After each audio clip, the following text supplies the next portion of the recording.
जय हिंद साथियों। आज हम लोग जानेंगे कि समाजवादी पार्टी अवध के 13 सीटों पर बहुत ही बड़ी उलटफेर करने जा रही है साथियों। यानी जो भारतीय जनता पार्टी सपना देख रही थी अब की बार 80 पार, उस ढोल में समाजवादी पार्टी ने छेद कर दिया है साथियों।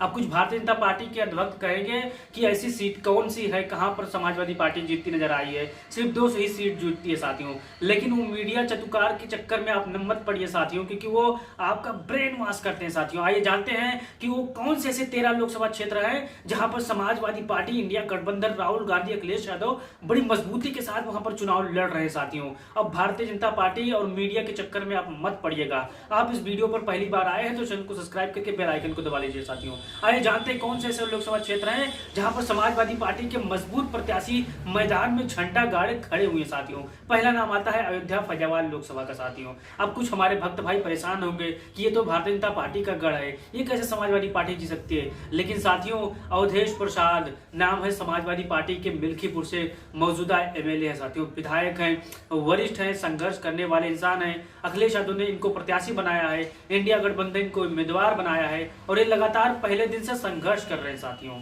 अब अयोध्या फैजाबाद लोकसभा के आसपास में आप पता करेंगे तो वहां बेरोजगारी बहुत ही हावी है मुद्दा, जो पेपर लीक का मुद्दा है सबसे हावी है साथियों। और भी ऐसे मुद्दे हैं जो चाहे दाल का हो, चाहे नमक का हो, चाहे तेल का हो, सारे मुद्दे इस बार भारतीय जनता पार्टी को चौंकाएंगे वोट के माध्यम से साथियों। नौजवान बेरोजगार बैठा है साथियों, अपनी डिग्रियां लिए अपने झोले में लिए हुए परेशान रहा है, दर दर भटक रहा है साथियों। फिर भी अगर भारतीय जनता पार्टी इस लोकसभा से जीत जाएगी तो अंधभक्ति उसे कहा जाएगा साथियों, क्योंकि यहाँ पर समाजवादी पार्टी बड़ी मजबूत स्थिति में चुनाव लड़ रही है और आने वाले समय में चुनाव जीतती ही नजर आएगी साथियों। फिर आज जानेंगे दूसरा लोकसभा कौन सा है। वो लोकसभा है अंबेडकर नगर साथियों। उत्तर प्रदेश में अगर मैनपुरी इटावा सफाई के बाद कोई सबसे मजबूत स्थिति में है तो वो है लालजी वर्मा अंबेडकर नगर लोकसभा क्षेत्र साथियों। ये वही अंबेडकर नगर लोकसभा क्षेत्र है जहां पर लालजी वर्मा को समाजवादी पार्टी ने अवध के क्षेत्रों में प्रत्याशी बनाकर उतारा है साथियों। यहाँ पर समाजवादी पार्टी जो बसपा की गठबंधन के पूर्व में एमपी थे रितेश पाड़े, वो भारतीय जनता पार्टी में छटक के जा चुके हैं एमपी बनने के चक्कर में। लेकिन जनता सब जानती है कि कौन भाग रहा है, कौन मेरे साथ खड़ा है। इस बार लालजी वर्मा बहुत ही अधिक वोटों से चुनाव जीतते नजर आएंगे साथियों। और आपको भी लगता है कि मैं जितने नाम ले रहा हूं वो सही है तो कमेंट बॉक्स में अपनी राय जरूर दीजिएगा साथियों। फिर नाम आता है मोहनलालगंज साथियों, लखनऊ का एरिया। लखनऊ में इस बार समाजवादी पार्टी बड़ी मजबूत स्थिति में है, वो मोहनलालगंज की सीट को लेकर साथियों। मोहनलालगंज वही सीट है जहां पर आर.के. चौधरी को समाजवादी पार्टी ने उतार दिया है मैदान पे। वरिष्ठ हैं, संघर्ष करने वाले हैं, बहुत ही महत्वपूर्ण भूमिका होती है हर चुनाव में इनके साथियों। मंत्री भी रह चुके हैं, कई बार सदन का प्रतिनिधित्व भी कर चुके हैं और उनको पता होता है कि कहां से कौन सा फार्मूला यूज करना है जिससे समाजवादी पार्टी को फायदा मिले साथियों। बूथ से लेकर जिला लेवल तक कार्यकर्ताओं की रोज बैठक होती है, रोज गांव-गांव उनके कार्यकर्ता घूमते हैं, खुद जाते हैं साथियों जनसंपर्क करने। यहाँ पर भी समाजवादी पार्टी बहुत मजबूत स्थिति में है लखनऊ के मोहनलालगंज लोकसभा क्षेत्र में साथियों। फिर नाम आता है उन्नाव का साथियों। उन्नाव वही लोकसभा क्षेत्र है जहां पर साक्षी महाराज जो हैट्रिक मारने के चक्कर के फिराक में है, लेकिन इस बार उनसे दाल गलने वाली नहीं है साथियों, क्योंकि समाजवादी पार्टी ने उन्नाव से सबसे मजबूत उम्मीदवार अनु टंडन के रूप में वहां पर खड़ा कर दिया साथियों। दीवार बनाकर वहां पर अनु टंडन को खड़ा कर दिया है कि भारतीय जनता पार्टी का प्रत्याशी या इसके पार न जा पाए साथियों। जाए तो समाजवादी पार्टी अनु टंडन ही जीत कर यहाँ पर जाए। लगातार संघर्ष कर रही है, लगातार मेहनत कर रही है, डंके के चोट पर भारतीय जनता पार्टी को हमेशा तीखा जवाब देती है साथियों। ये भी बड़ी मजबूत स्थिति में। अगर आप भी उन्नाव के आसपास के होंगे तो अपने राय जरूर दीजिएगा साथियों। फिर नाम आता है गोंडा लोकसभा का साथियों। श्रेया वर्मा यहाँ से उम्मीदवार हैं, जानदार, शानदार, पलवन, दावेदार। और यहाँ पर भारतीय जनता पार्टी के जो प्रत्याशी हैं उनको हमेशा बौखलाहट में आपको देखेंगे, क्योंकि लगातार उनको पता है कि ये जो नौजवान प्रत्याशी है, नौजवान महिला है, ये लगातार यहाँ पर रोज आए दिन बढ़त बनाई होती जा रही है साथियों। रोज नए नए कीर्तिमान हासिल करने के लिए श्रेया वर्मा मौजूद रहती है साथियों। चाहे बुजुर्गों के सम्मान में हो, चाहे अल्पसंख्यकों के सम्मान में हो, चाहे किसी भी तबके की इज्जत करना हो, उनसे आशीर्वाद लेना हो, लगातार वो पहले ही नंबर पर रहती हैं साथियों। आप गोंडा लोकसभा के क्षेत्र के बारे में जानते होंगे तो श्रेया वर्मा के बारे में जरूर बताइएगा साथियों। फिर नाम आता है बहराइच का साथियों। गोंडा से सटा बहराइच एरिया, यहाँ पर समाजवादी पार्टी ने रमेश गौतम को मैदान में उतारा है साथियों। रमेश गौतम इससे पहले शब्बीर वाल्मीकि मैदान में थे, लेकिन अब रमेश गौतम को यहाँ पर मैदान में लाया गया है, क्योंकि 2019 के चुनाव में शब्बीर वाल्मीकि प्रत्याशी बने थे इंडिया गठबंधन के, महागठबंधन के उस समय साथियों, सपा बसपा के। लेकिन इस बार समाजवादी पार्टी ने रमेश गौतम को यहाँ पर उम्मीदवार बनाया है, पिछड़े जात से आते हैं, बड़ी मजबूत दावेदारी है साथियों उनकी। अब जो हल्के में ले रहे हैं अच्छे बल्लाल गौड़, यहाँ से एमपी है, सिटिंग एमपी है। अब देखते हैं समाजवादी पार्टी और भारतीय जनता पार्टी में किस तरह की फाइट होती है।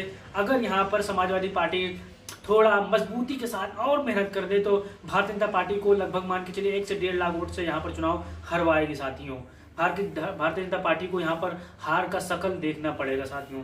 फिर नाम आता है श्रावस्ती लोकसभा का साथियों। श्रावस्ती वही लोकसभा क्षेत्र है जहाँ पर ब्राह्मण काफी हावी है साथियों।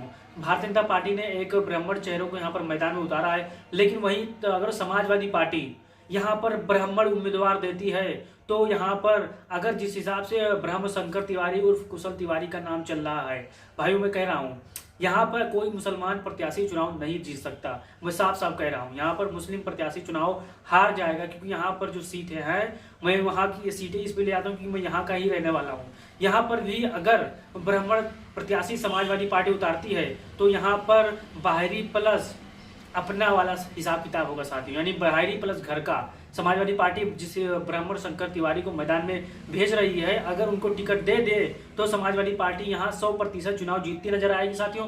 अगर तीसरे मुस्लिम प्रत्याशी या बर्मा प्रत्याशी पर दांव लगाती है तो यहाँ पर भारतीय जनता पार्टी 100% सीट जीतती हुई नजर आएगी साथियों, क्योंकि ब्रह्म शंकर तिवारी कुशल तिवारी जो ब्राह्मणों के बीच में एक महान छत्रप है साथियों, वो पूजनीय है। अगर चाहे वो भारतीय जनता पार्टी का ब्राह्मण हो, चाहे समाजवादी पार्टी का ब्राह्मण हो, चाहे कांग्रेस का पार्टी का ब्राह्मण हो, अगर कुशल तिवारी वहां पर पहुंच जाएंगे तो सभी उनका सम्मान करते हैं और सभी यहाँ पर उनका सम्मान करने के लिए खड़े हो जाते हैं। अब यहाँ पर एक मुद्दा और चल रहा है श्रावस्ती लोकसभा में, क्योंकि ये जो पूर्व सांसद थे दद्दन मिश्रा, इनके गुट में कुछ नाराजगी है टिकट को लेकर। अगर समाजवादी पार्टी ब्रह्म शंकर तिवारी को यहाँ पर मैदान में लाती है तो उनका फायदा जरूर उनको मिलेगा। ब्रह्म शंकर तिवारी को नाराज वोटों का साथी जो ब्राह्मण वोट नाराज हैं, आप श्रावस्ती लोकसभा के होंगे तो आप अपनी राय जरूर दीजिएगा, क्योंकि इस लोकसभा क्षेत्र में अगर ब्राह्मण प्रत्याशी नहीं दिया गया तो समाजवादी पार्टी यहाँ पर बुरी तरह से हार जाएगी साथियों। मैं दावे के साथ कह रहा हूँ, लिख लीजिए आप।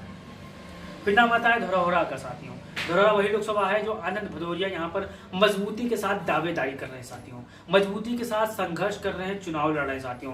समाजवादी पार्टी के मजबूत प्रत्याशी हैं, अखिलेश यादव के साथ संघर्ष किया है और ये भी वो लोकसभा जो आती है अवध का बहुत मजबूत स्थिति में साथियों यहाँ पर। फिर नाम आता है हरदोई का साथियों। उषा वर्मा यहाँ पर मैदान में है, संघर्ष करने वाली ये भी महिला है और ये भी अखिलेश यादव की काफी करीबी है और ये भी अपना जीत का रोज नई बार लिखती है साथियों। संघर्ष करने वाली महिला है, रोज पिछड़ों दलितों अल्पसंख्यकों से लगातार क्षेत्र में मिलती रहती हैं, अपनी बातें कहती हैं, उनकी बातें सुनती हैं और उनके पर अमल करती हैं साथियों।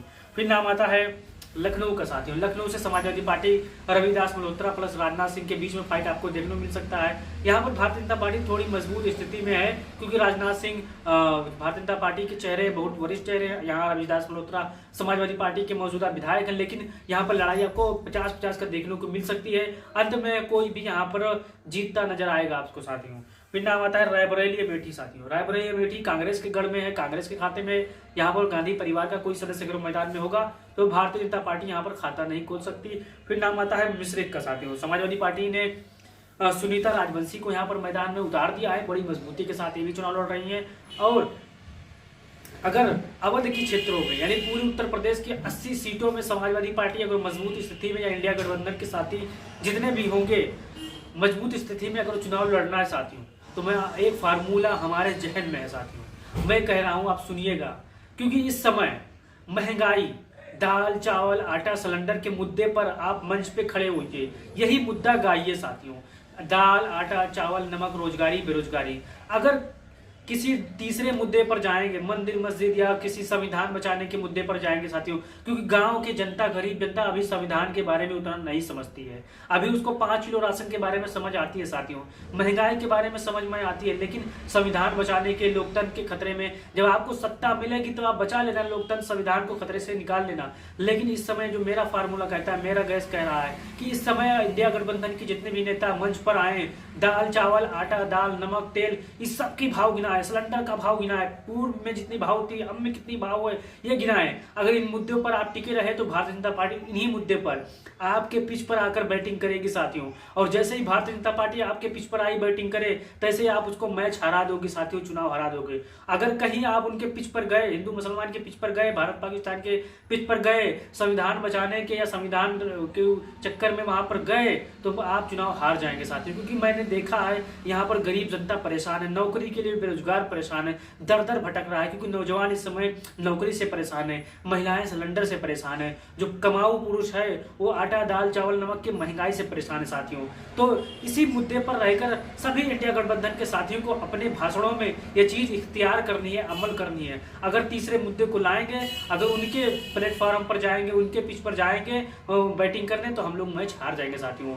अगर उनको अपने पिच पर लाना है, अपने पिच पर खिलाना है तो आप चुनाव जीत सकते हो, महंगाई के मुद्दे पर, बेरोजगारी के मुद्दे पर, राशन पानी के मुद्दे पर, नौकरी के मुद्दे पर साथियों। अब जितने भी हमारे समाज में साथी को मेरी बात समझ में आती है वो चैनल को सब्सक्राइब करेंगे, वीडियो को शेयर करेंगे, अपनी राय जरूर दीजिएगा, हमसे कहाँ गलती हुई अपनी राय जरूर स्पष्ट तौर से बताइएगा।